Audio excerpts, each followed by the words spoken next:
Hello RCHS, today I'm going to be talking to you about Veterans Day. Out of the 240 years the United States has been a country, 223 of them have been spent in war. There are currently 1.4 million soldiers enlisted in the United States Army. My grandfather is a veteran, so I appreciate it, and here's how other people celebrate it too.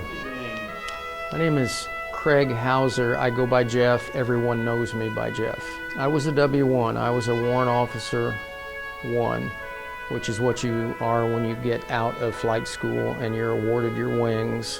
What branch of the military? Army. What war did you serve in? Vietnam. I was there in 70 and 71. The United States sent the first advisors to Vietnam in 1950. Most Americans did not know where Vietnam was or had even heard of it until the 60s.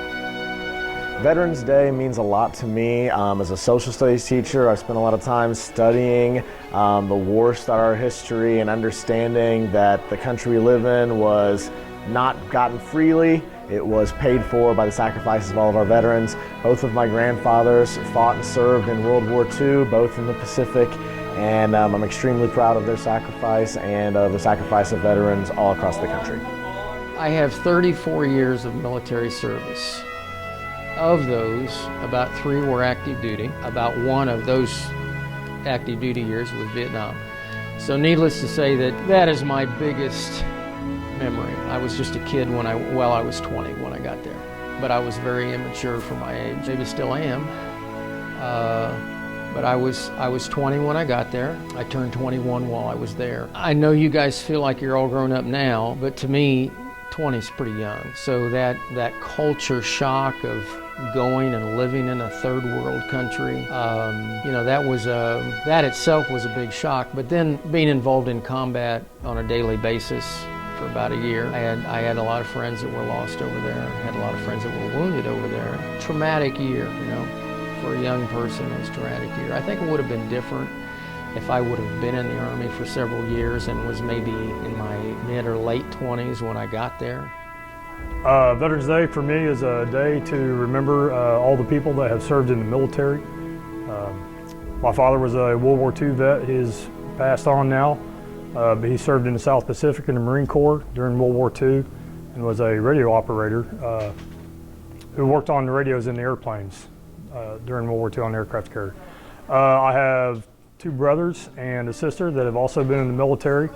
My brothers are in the Marine Corps as well, and then my sister was in the Army Reserves. And so I'm thankful that they were able to serve for their country. After Vietnam, I got out of the Army. I went back to school. I became a teacher, and I joined the Indiana Army National Guard. You see all those helicopters out there? Yeah, I was with them for 24 years. So I have a lot more time flying for the state of Indiana in the Indiana Army National Guard. Those are normally, 2-week time periods, every other weekend, several days a week, but to actually be gone for almost a year. So that's really, I have a lot of good memories with the Indiana Guard, but the other memories are mainly from, almost a year in combat. I went back into Cambodia in February of '71. When I say back, I mean that it'd make a whole lot more sense if we had a map. But the restrictions of the war, as far as our administration, was that we could not cross the border into Cambodia or Laos, at least not officially. The problem, again, if we could look at a map, the problem was that the North Vietnamese communists were infiltrating down through Laos and then through Cambodia. They were just right on the other side of the border.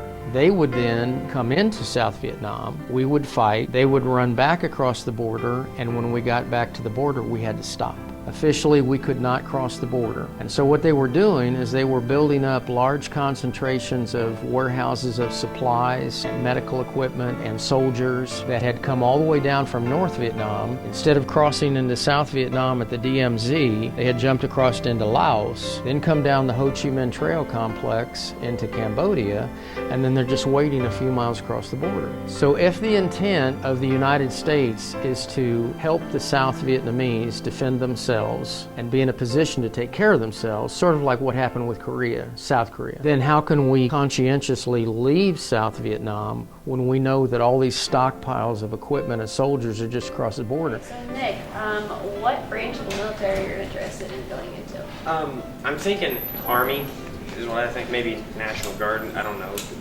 It's the sort of thing that I've always been very open to helping people, and it's not really something that scares me because I'm doing something that's going to mean something to somebody else.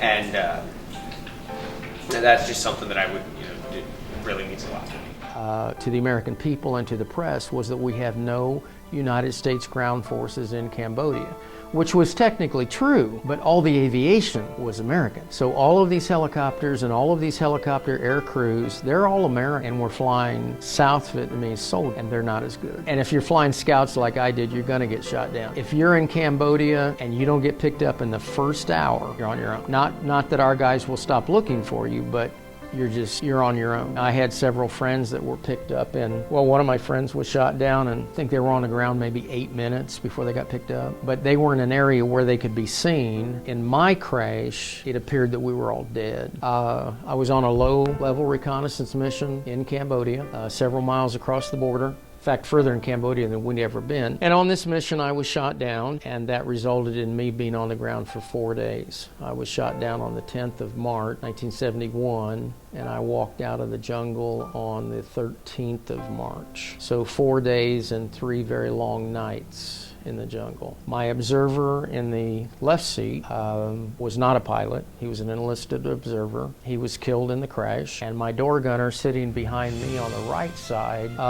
has never been found. So he was listed as missing in action for many years, and now I think officially he's listed as missing in action, presumed dead. And as I said, that's 1971. So, and they were both good people, real good people. My observer's body was found in the wreck, in the crash on the bottom of the river. And I never did hear if he was killed on impact or if he drowned in the river.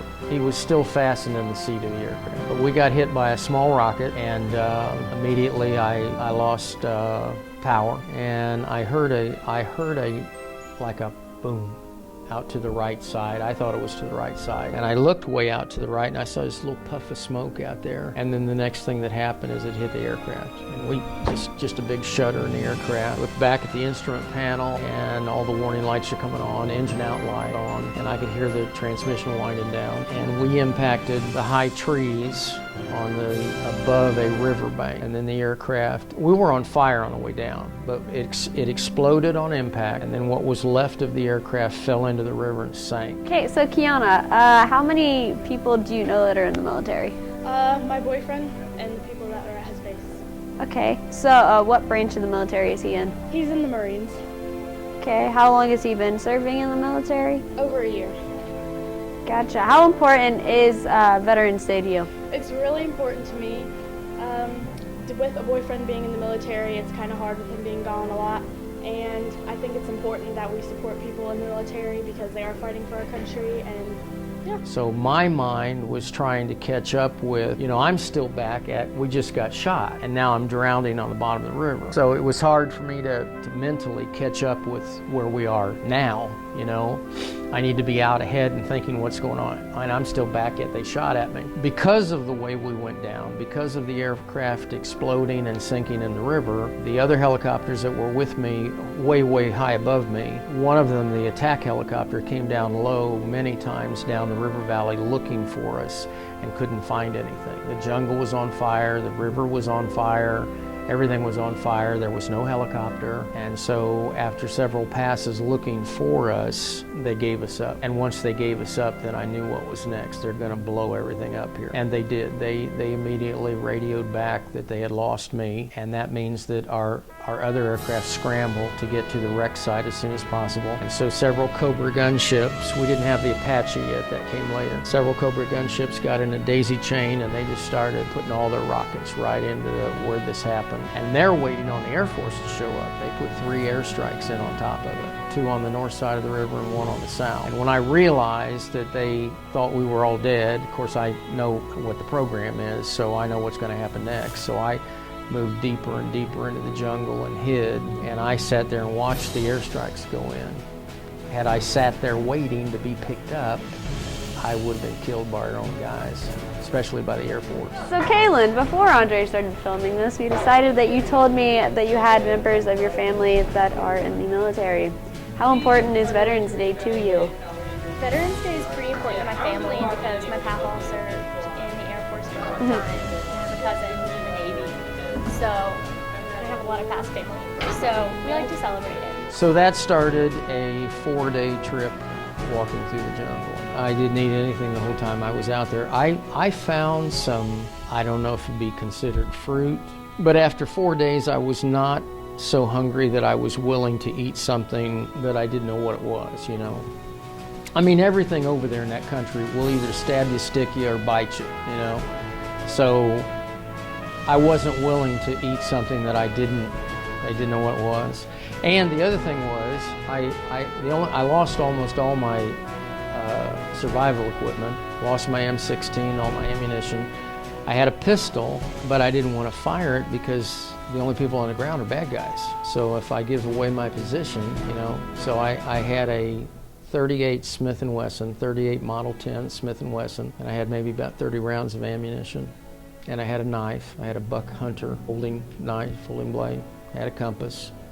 I had a little flare gun, a pop flare gun. But the problem with that pop flare is that when you shoot it, it looks like a tracer round. So, you know, when I first got shot down, they hadn't shot at any of us at all yet. And then after they shot me down, then they opened up with everything they had.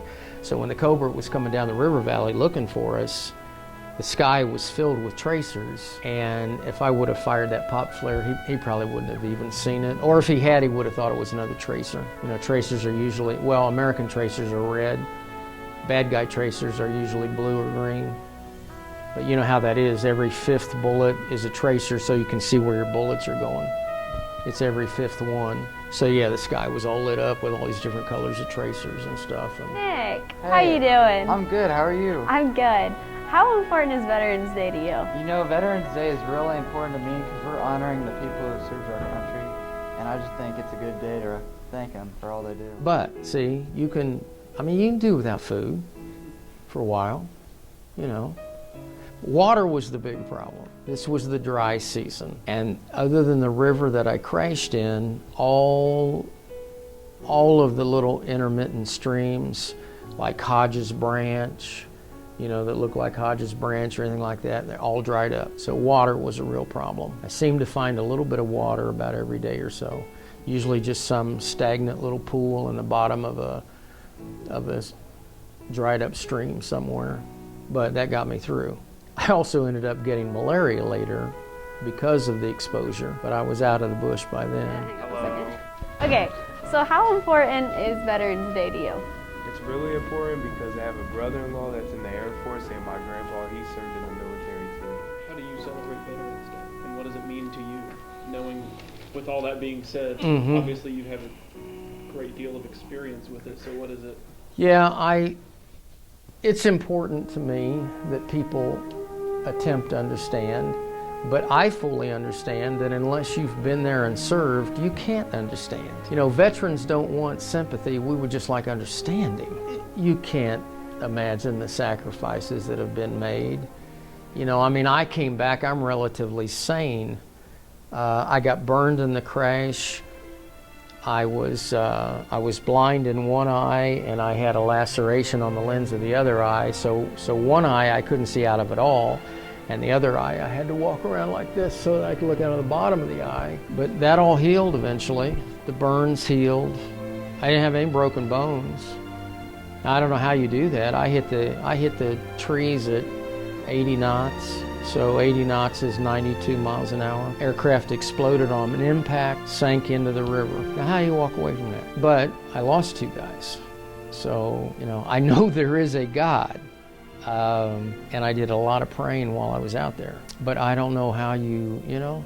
So what I was saying is, I came back pretty much in one piece. A lot of guys didn't. A lot of guys didn't come back at all. So we would just like the nation to recognize that sacrifice and that service. And most people who didn't serve or are not serving really can't imagine that. Their families can, I'm sure it was very difficult for my mother the year that I was over there. Yeah, we'd like it to be recognized. I always thought we ought to be out of school on Veterans Day. I mean, for young people to really try to see some importance in it. I mean, we're out for various other, so-called vacations for this, that, and the other. Whether it's President's Day or whatever it is. So I'm glad that, especially here locally, Rushville does a lot to recognize Veterans Day. Michaela, I know that you have someone that serves in the military that's near and dear to your heart. How important is it to you? It is very important because now I have even greater respect for him going and serving our country. Even at that young of an age for him, I have great respect for him, so it's very important. Okay, so Veterans Day, I know it's a national holiday, but since you have someone that serves in the military, does that give you more of like an appreciation for the holiday? Yes, it does, because I know from experience now what it feels like to have someone